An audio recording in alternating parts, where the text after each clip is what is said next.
Hi there, this is Tanya. So, here's a recap of where we've been so far on this journey.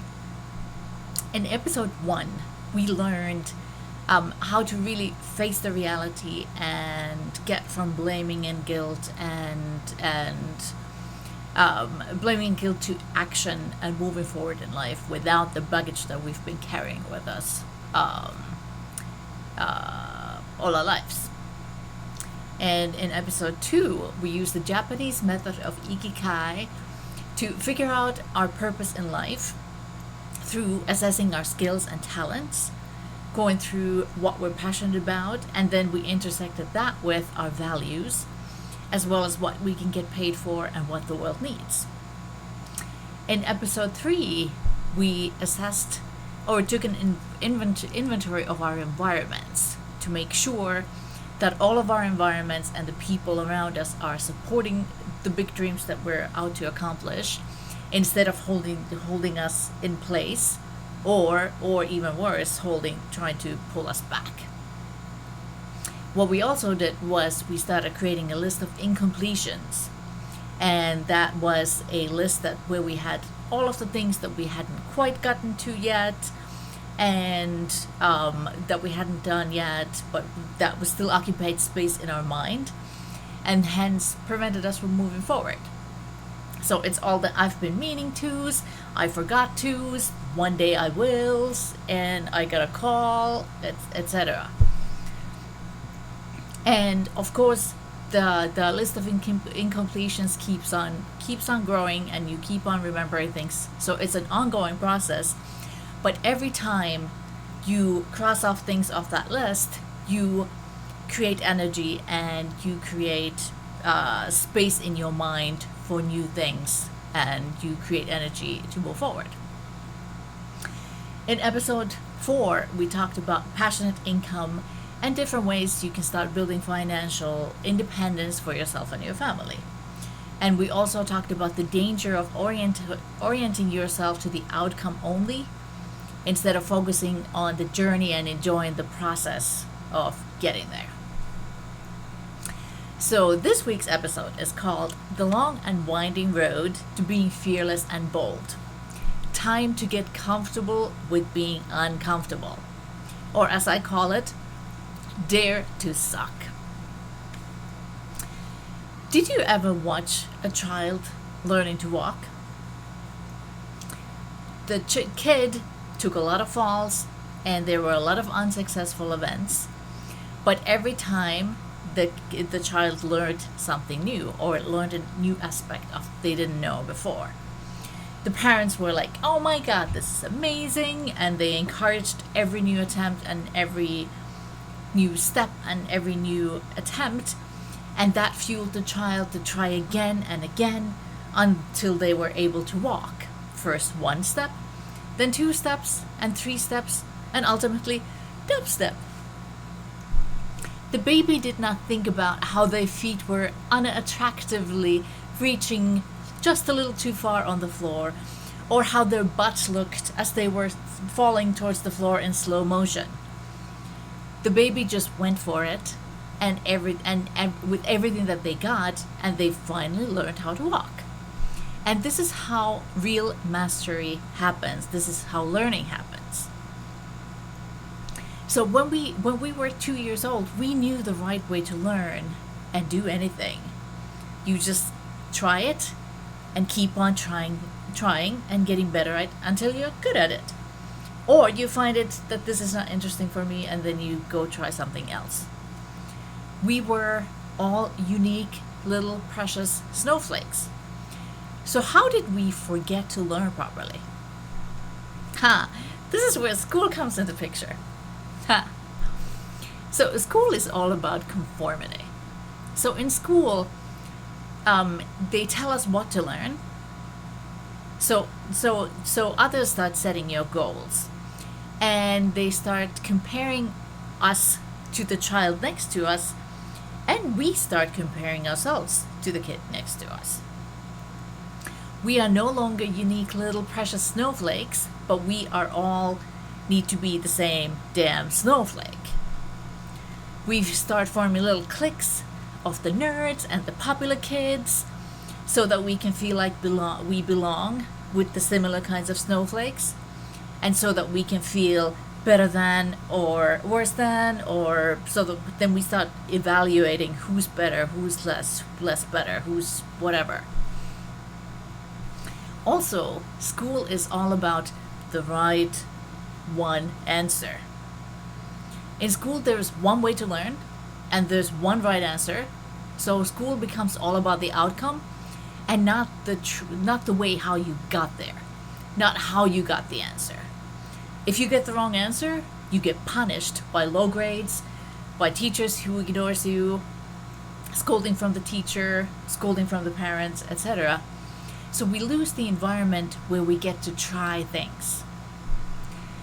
So we adapt to this by having our parents do our homework, so we get the right answer, because the right answer is the only thing that matters, not the different innovative ways you tried to get there, or the ways you figured out did not work.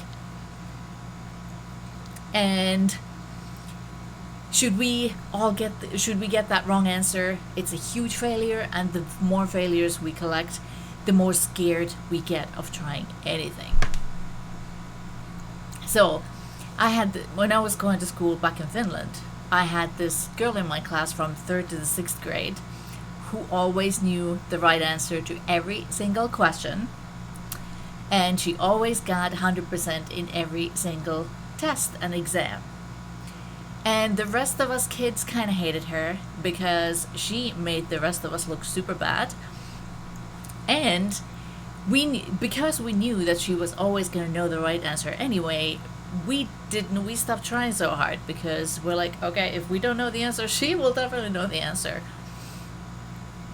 And so we kind of gave up on ourselves. And we didn't have to study everything, because she would know the answer if we did not. And there was no way of catching up to her, so it was not even worth trying. So the bottom line is, in school, we're taught to conform. And that is it. The high achiever in my class conformed by doing exactly what was asked, precisely how it was asked, and giving the right answer. And the rest of us conformed by trying and then hiding and being part of the mass that followed. School does not create leaders or thinkers. School creates followers. And in school, fear of failure becomes socially acceptable behavior. So by the time you're 18, you have been very effectively been trained to fear failure and even trying, unless you know you're going to do something right. So I don't want you to be one of these people, either the person who gets it 100% right all the time, nor do I want you to be the person who gave up on trying and kind of tries a little bit and then hides to not totally lose face. We really don't want to be anybody in that classroom. I want you to be the kind of person who fails fast and fails often.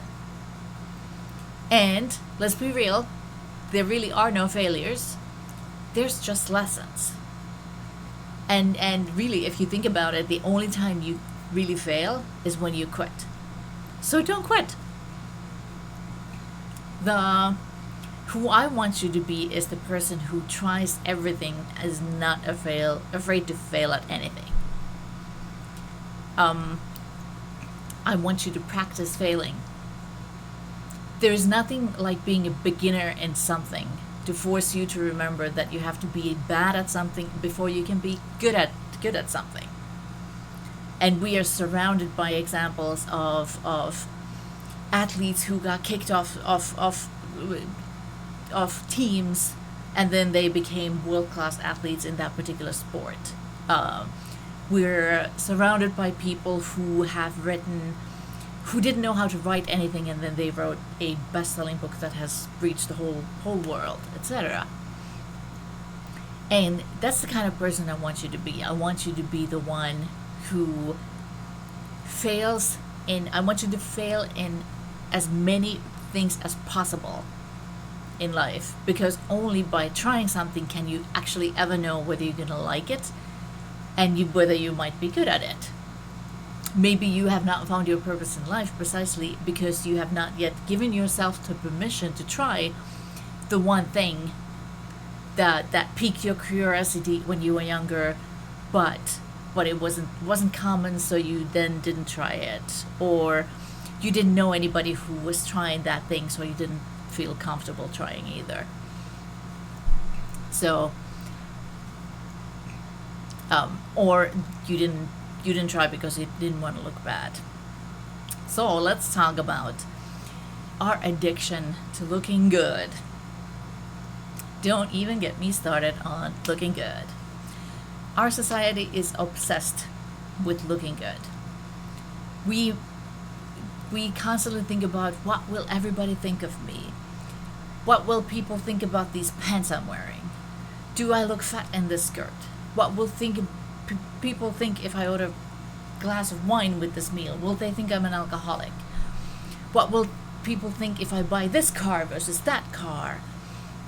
Or if I wear this red versus that red? Or we make all of our decisions based on what we think other people will think of us, and so that we can look good. And let me give you sweet, sweet, sweet relief. Everybody around you is so busy worrying about what everybody else thinks about them that they have no time to think about you or judge you. Period. So stop worrying. Dance like nobody's watching, because literally nobody is watching, because they're too busy looking at themselves and worrying about what people think about them. So relax and just do you. Or I should probably say, learn to do you, because you have probably been doing others and trying to look good for so long that you might not even realize what is it that you actually like. So go discover that. And the added benefit of daring to be 100% you and going for what you want is that when you do that and people see you doing that, that subconsciously gives them permission to also find what makes them happy and gives them permission to go for what they want. So, comfort is kryptonite. So this is what I want you to do this week. From today onwards, every week, I want you to do something you have never done before.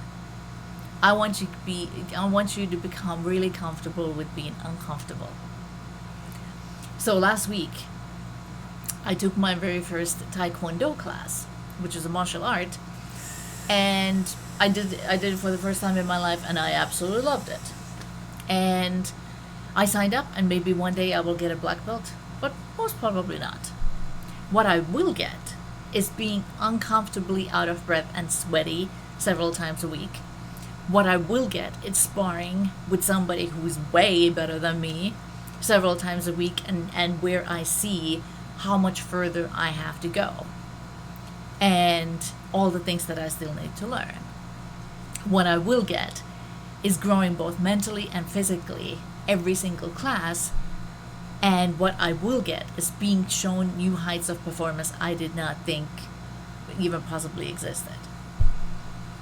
And as long as I remind myself that every master was once a disaster, I will keep on going, and as long as I keep on going, I will keep on growing.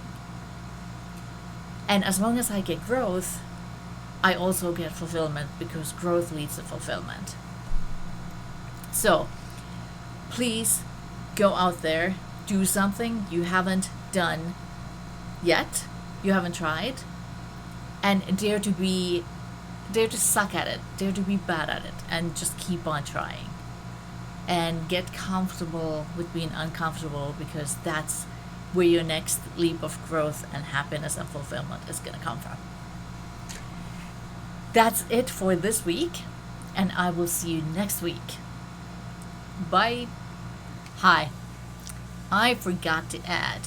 Okay, so this week I give you the permission to really be really bad or average or horrible at something you haven't tried before.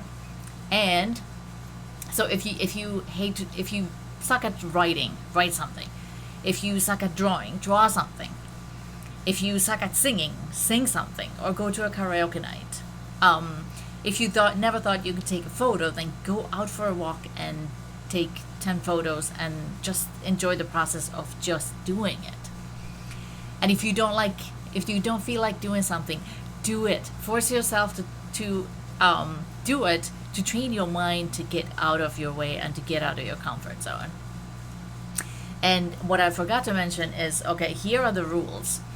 Whatever you pick in the thing that you haven't done yet and you're gonna try, you're not allowed to check any YouTube videos on how to take a great photo, or how to make bake the best pie, or how to sing karaoke the best way, etc.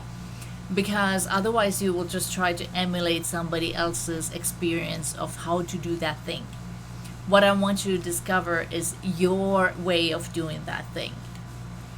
And remember that the outcome is not what matters here. What matters here is the process, doing it, being uncomfortable, sucking at it. Whatever happens doesn't matter. What matters is that you did it and you went for it and you got over your fear of just trying. So go out there, dare to be bad, and one day you might actually become excellent at it. Who knows? There's only one way to find out. So go find out.